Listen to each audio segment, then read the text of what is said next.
Hello. ভাইয়া, আমার অবস্থা ভালো না রে। ওষুধও সব শেষ হয়ে গেছে।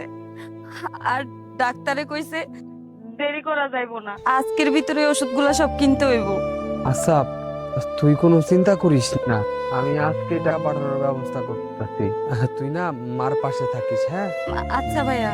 আচ্ছা ঠিক আছে, রাখলাম তাইলে।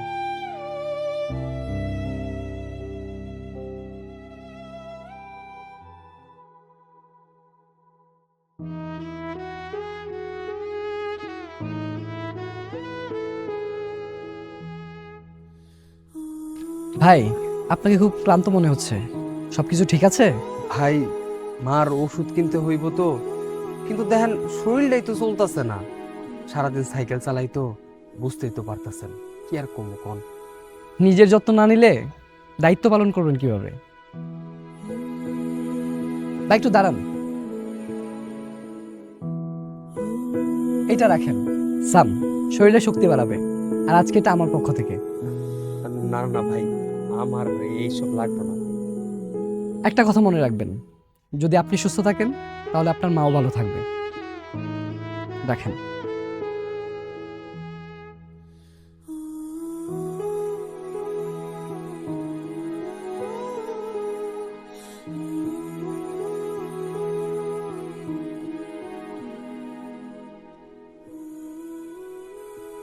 যারা নিজের কথা ভাবার সময় পায় না, যারা শুধু দায়িত্বের জন্য বাঁচে, তাদের শক্তির পাশে থাকুক সাম।